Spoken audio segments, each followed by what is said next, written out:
Yes-Min con Jesús, América Latina. Señor mío y Dios mío, creo firmemente que estás aquí, que me ves, que me oyes. Te adoro con profunda reverencia. Te pido perdón de mis pecados y gracia para hacer con fruto de este rato de oración. Madre mía Inmaculada, San José mi Padre y Señor, Ángel de mi guarda, intercedan por mí.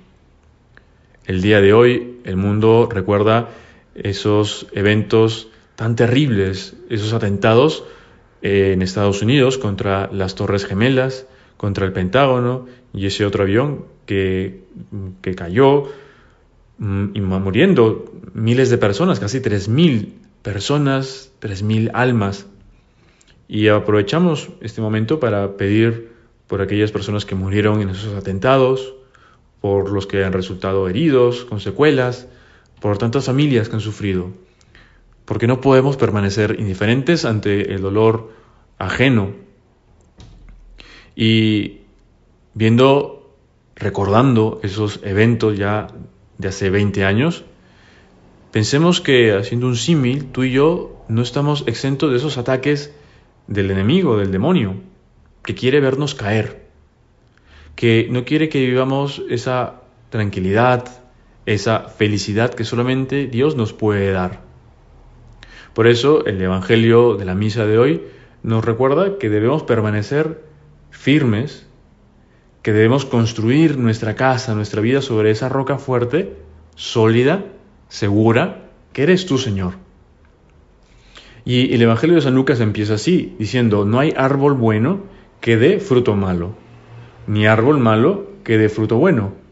Por ello cada árbol se conoce por su fruto, porque no se recogen higos de las zarzas, ni se vendimian racimos de los espinos. Jesús, con esa pedagogía, con ese don de lenguas, sabe explicar a sus oyentes, que seguramente eran personas que se dedicaban a las labores del campo, y nos imaginamos a Jesús hablando a esas personas que asienten con la cabeza, dicen: sí, es verdad, es lo que yo me encuentro en mi día a día, en mi trabajo. No hay árbol bueno que dé fruto malo. Es algo lógico, de sentido común, que se comprueba con la experiencia. Y por eso tú, Jesús, nos dices que para ello es importante que edifiquemos bien nuestra casa. Así como también el árbol, cuando se planta, necesita de unos cuidados y también necesita que esté protegido de esas plagas de gusanos que a veces están en el mismo suelo o que vienen por temporadas. Y entonces el Señor nos dice que estemos prevenidos, que edifiquemos esa casa como aquel hombre que cavó, ahondó y puso los cimientos sobre roca. Y entonces, cuando vino una crecida, el río arremetió contra aquella casa y no pudo derribarla, porque estaba sólidamente construida. Una casa fuerte. Y pensemos, ¿qué hacemos tú y yo justamente para cuidar esa casa que es nuestra vida? No únicamente el cuerpo, sino también nuestra alma. ¿Cómo está construida tu vida? ¿En qué lugar se encuentra Dios en tu día a día?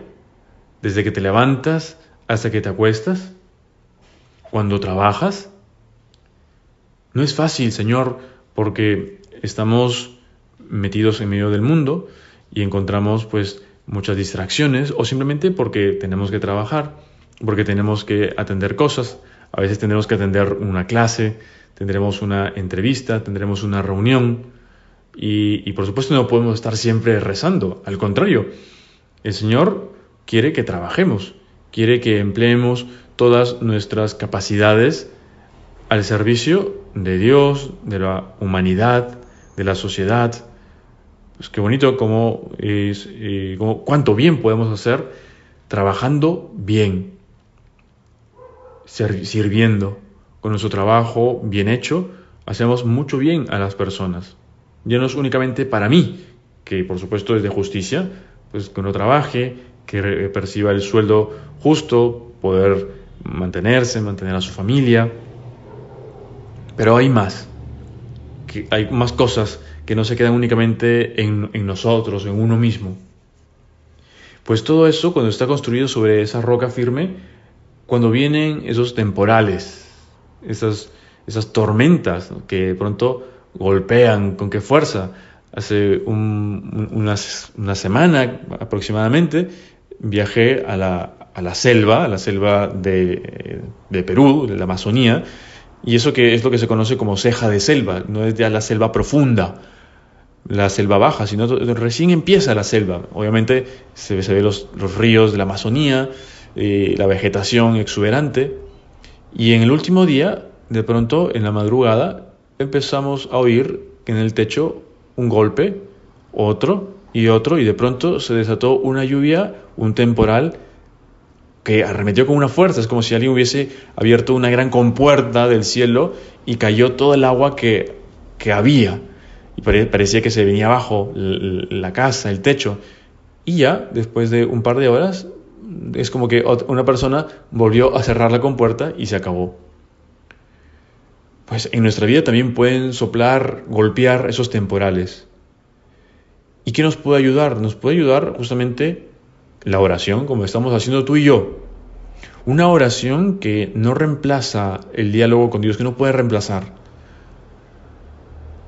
Las ideas, las imágenes, las anécdotas que escuchamos en estos 10 minutos con Jesús nos deben llevar a reflexionar, a conocer más a Jesús, a decirle: Señor, esto me pasa a mí, o esto cómo lo puedo aplicar a mi vida. Pero de ninguna manera puede convertirse o reemplazar mi conversación con Dios, contigo, Señor. Porque aquí en estos 10 o los minutos que tú hagas, 20, 30 minutos de oración, es como construimos nuestra casa sobre esa roca firme que es Jesucristo, que es Dios. Nuestra fe se acrecienta, la oración es fe. Si no, estábamos locos, hablando solos. Yo ahora mismo estaría loco, Señor, hablándole a la nada. No, estoy hablando contigo, estamos hablando contigo. Y cada vez que una persona escucha estos 10 minutos con Jesús, estamos entrando en esa intimidad con Dios, si nos metemos en ese diálogo. Porque te hemos dicho que creo firmemente que estás aquí, que me ves, que me oyes. Y al mismo tiempo, el Señor nos dice que vivamos esa coherencia. Justamente al haber construido nuestra vida, nuestra casa sobre esa roca que es Jesucristo, pues debemos vivir de manera coherente.